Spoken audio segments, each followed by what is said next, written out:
Welcome to The Leadership We Need Now, a space where we talk about courageous leadership, leading from the heart, and showing that with compassion and care. I'm Stacey Dye, and I have been a nonprofit director for over 2 decades. I'm also a strategist and executive coach, and I'm coming here on this platform to share not only the information and things that I've learned as a director, but things I've learned from others over the years. And this is a way that we can not only just share information, but build community. And today I want to talk about leading through uncertain times. This is a topic that as nonprofits, we really don't discuss much. A lot of these leadership elements we do not discuss as nonprofit leaders because we are busy doing the work. And so as we're doing this work, what I have seen and what I see in the future is that leading through uncertain times is probably going to be our new normal.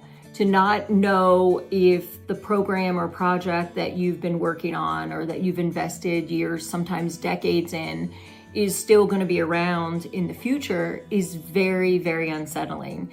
And it causes so much fear and anxiety as a leader. And so as we look at this, I want to talk about the emotional side of that, what that feels like, and how to deal with those emotions and how to step forward with that. But then also the logistical sides of things you can do in the meantime when you don't know what's going to happen. I think the first piece that we should talk about are the logistical pieces. The pieces like understanding your why. Understand what you're doing and why. As you look at your organization, as you look at the work that you're doing, as you look at your small business, understand your customer, understand your work, understand your product. So if that is a program, if that's a project, if that's just the way of being that you have at your organization, identifying what that is and really trying to understand not only your why, of why you show up and do these things, but why that's important. I think the second piece of that is looking at your body of work, looking at your body of products, and really prioritizing. Prioritizing what needs to stay, even if the funding attached to it goes away. What needs to probably go, what needs to be looked at, because that may be something that one funder finds very valuable, but another funder does not. That donors may be interested in, but grants may not. And so as you look at these things, prioritizing internally what's most important, but then looking at the outside and trying to understand what the outside world would see as valuable. That doesn't mean you throw the baby away with the bathwater. It just means that you have a clear understanding as you design strategy of what is actually happening. And so when we're talking about a lot of these things, a lot of these steps are pieces of your strategy, pieces of your plan to move forward.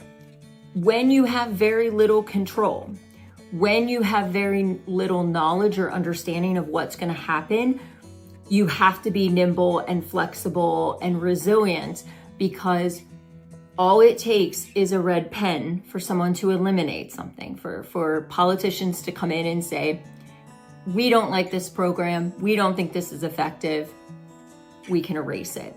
So creating your priority list and also creating advocacy points around those things is going to be really important as you move forward. That also gives you something to focus in on and to control. Those are the things you can control. You can control understanding yourself and your programs and your clients or your customers, understanding messaging, understanding what the other side would say so that you know how to defend and advocate for what you're working on. I think the pieces about what can go and what can stay, that evaluation piece is important anytime, but it's necessary now. It's important for you to know where you can cut, where you can't, what you have to think about in terms of financial health care, where you need to take risks and where you need to hunker down and kind of hide and protect. And so as you're dealing with a lot of the work you're doing, these aren't just, especially in the nonprofit world, specifically in the nonprofit world, these are not just numbers. These aren't just financial reports. These are human lives that you're affecting with these decisions. And the emotional aspect of that, the human aspect of that, is that you connect on a different level with these issues, with the people that you serve, with your community.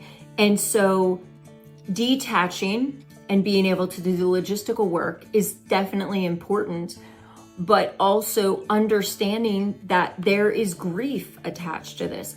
There is so much fear attached to what is happening because you don't want to be the reason that something does or doesn't happen that negatively affects someone else. So you don't want to be the person that stands out front and doesn't maybe say what you should say or doesn't defend things the way you should, and something happens to the program because of it. You have to put some of that fear aside, because no matter how afraid you are, no matter how nervous you are or anxious you are, these things are still happening.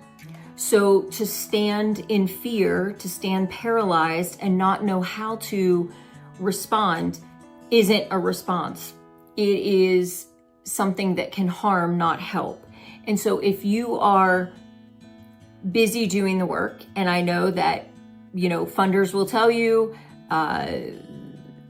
government will tell you, people will tell you, just keep your head down and keep doing what you're doing. But then you're surprised when you open up a policy or a change that completely destroys your whole body of work. You really have to, whether it's things like tariffs, whether it's things like budget cuts or elimination of programs, you have to be able to understand and take the medicine of what's happening, but then be able to respond. And that means that when you're leading, you will feel unstable. You will feel like every decision is a 50-50 chance of it going one way or another. And you almost just really have to pick the one that is 51% to 49. You sometimes will have to make decisions that there is no good decision for. Those times are rare in these moments. So it may be that you have to eliminate something that you have spent a long time building, but for the sake of the whole, for the sake of the greater good, for the sake of, trying to keep intact the core and what can survive, you are going to have to let some things go with the hopes that you can pick it up later. These are not times for the weak. These are not times that if you feel that you are not brave or you don't have the courage, these are the times you have to fight through that. Because I can tell you, specifically in the nonprofit world, you are power. You are so strong and you are so knowledgeable. And every single day, you wake up and strategize how to make things happen. You have done more with less. You have looked at situations, understood them, and found solutions that fit into other people's ideas of how to do things. You know how to do this. You know how to fight back because you've been fighting for people your entire life. If there is anyone that can save or fix or heal, it is the helpers, and you are the helpers.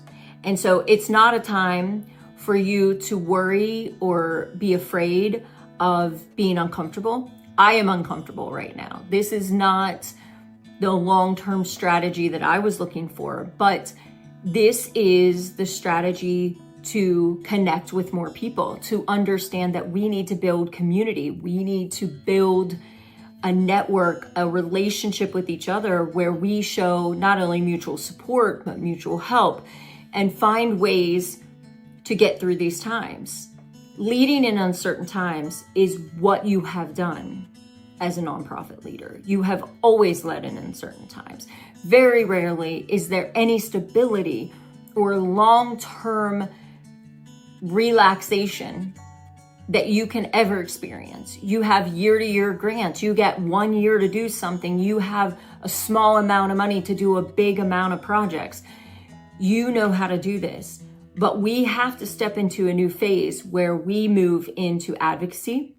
We move into our power and our strength, and know that we understand communities. We understand humans. We also understand that what we're doing is valuable. And if we allow people that break systems, that break the support and help that people need, if we allow them to redesign it, if we allow them to take it and dismantle it, we will set ourselves back decades. This isn't a political post. This isn't about partisan politics. This is about the fact that this is a call to action. We are the people that can help. We are the people that can fix things. And we are the people that lead with our heart, lead with courage every single day. And so as you're leading and you feel so overwhelmed by the thoughts that you have staff to worry about and everybody's job and people are going to lose services, all of those thoughts are 1000% valid and important. But there are going to be times where you're going to have to put that aside, put the emotional piece aside, and make strategy decisions that can feel like that's counterproductive. So it isn't just about doing things to do them. It's about creating messaging. It's about learning to advocate for yourself. I created a whole other video about advocacy. It's about taking your power and understanding how to use it for the greater good. Because we are in a moment in time where uncertainty is what everyone is feeling. There's not anyone out there, anyone from a CEO of a Fortune 500 company to a little league baseball coach that isn't feeling uncertain about the stock market, about funding, about clients, about buying things, selling things, whatever it is. So in those moments, these are the times that we actually thrive because we have been doing this forever. This is the whole makeup of how we've been able to lead. And so taking that uncertainty, finding where you can be stabilized and grounded, finding things that you can do, like listing off all the things that you prioritize in your work, understanding the argument for the opposition, building your advocacy plan, building your messaging, building your story. Those are tangible things you can do. You can also stand forward and stand up for these things. Even though we've always been told that this is not the place for us, this is what politics needs now. They need helpers. They need people who care about other people to stand up and say the way things should be. And so this isn't about negating the fact that these are uncertain times. This is about saying to you, I understand. I understand, and there are days where I have no idea what to do either. And in those days, I go back to those same things. Why am I here? Why am I doing this? And what talents and what things can I bring forward to help? And I think that if we do those things, which we know how to do personally, but we also know how to do that with others. We also know how to pull and connect with others and pull them into this idea. We need to do that and not let the fear stand in our way. And so with that, I say, I'm sending you so much love and strength and hope that we can be a part of the solution. We can lead with certainty in uncertain times, because I do believe that. So if you wouldn't mind subscribing to our station, sharing this, following us, commenting. I would love to hear your input. I just want you to know that I'm with you and that I support you and that we can do this together.